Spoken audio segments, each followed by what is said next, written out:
What's up, degenerates? Mad Merrigan here for Cold Bear Sports. Right, I hope you enjoyed the derby today. William Buick running down Frankie Dettori late in the day to really just worry him out. Like Frankie, to be fair, Lone Eagle looked home and hose, but fair play to William Buick.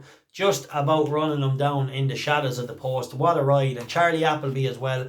Great training performance. What about high definition? Something amiss maybe, just not himself. Hopefully the horse will be okay. I think he just finished like maybe everything wasn't 100% and a little disappointing. Now Brian's other horses as well disappointing. Oh, actually the one I gave an each way mentioned on the preview finished third, so quite happy with that. Wordsworth.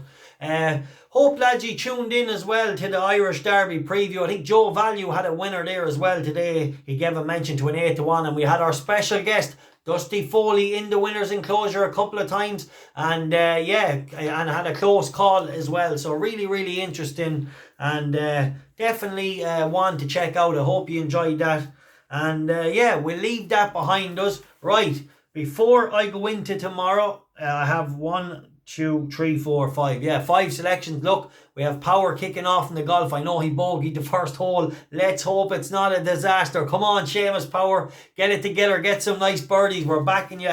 And let's hope he can get a deep run for us. Right, touch wood on that. Let's move on to tomorrow. The 3:05 at the Curragh. Only Spoofing. Ran well in the dash. Kevin Coleman, a trainer, doing really well with these sprinters. So definitely a horse I'm interested in. Luke McAteer getting off a valuable 5 furlongs at the Curragh. This horse will definitely run his race. A pint each way. He's just a real consistent horse. Let's hope he can get his head in front.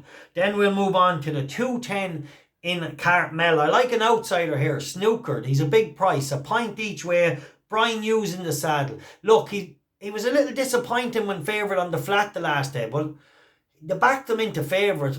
He had ran the day before. He'd ran poor enough, but then they backed him into favourite the next day for whatever reason. But anyway, he disappointed. But I'm prepared to give him a chance to bounce back over hurdles. You know, he has some, through the years, he has been consistent enough and he has some nice wins. He won't mind the ground.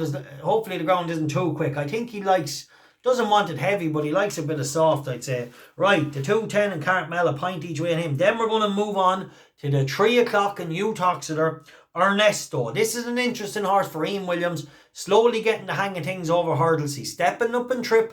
On his run style the last day, you'd think it might suit. He might improve. Who knows? He definitely finished off strong, so he might improve for the trip. And if he does, he'd be hard to beat in a competitive race.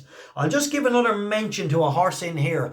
Ballononabudget. Something we've all done in the past. Right. Especially, Ballononabudget as well. Maybe we'll give the two of them 1 pint each way against the field in the 3 o'clock in Uttoxeter. Shop around for those bookies that'll be given the most places. I think there's 15 or 16 runners, so you might get 4 places or a bit more. You know, some bookies do the specials. Try and find it if you can. So that's it for tomorrow. Then I will just mention Aylesford, one of my naps, one of my massive 3-point naps when he won the last day at 4-1. Look, he runs tomorrow in a novice stakes in Windsor.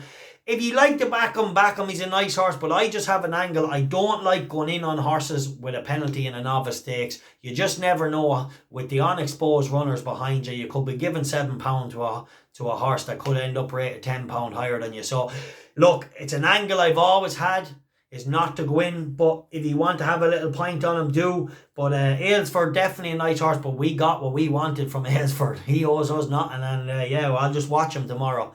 We had him at 4-1 the day it mattered. So we will leave that there. Right, I'll just touch on the Patreon service. Today was the first day, so really enjoyed it. We had a really nice 2 pints each way winner and a 2 pints each way 16-1 just bet, like with a clean run in the Curragh, it would have won a minute. Mio Mento. We had Elstadage, or however you pronounce it, in Newcastle. 2 pints each way at Romtome. So really good day kicking off the Patreon. So really happy with that. Look, I know it's not for everybody, but there is 3 different tiers. There is 3 different entry levels, and each tier had access to that good winner today, and a very unlucky 16-1 second that we had each way. So really nice profit, and we had a third selection that disappointed. So we had a winner, a 16-1 second, and one disappointed, but showing a really solid profit for the day, and really, really happy with that. So listen, it's there if anyone wants it. I'll put a link in the description below, and if not, please keep showing up here, and I promise you I'm putting in the grind. I'm trying to find horses that'll outrun their odds, and like I said, I'll be free tipping here daily. It's just for the stronger, the 2 points and upward selections, they can be accessed on the different tiers in Patreon. Just look, it's there if you want it, and if not, please do keep coming here, and I promise you I'll keep the winners coming. All right, enjoy. The time for codding is over.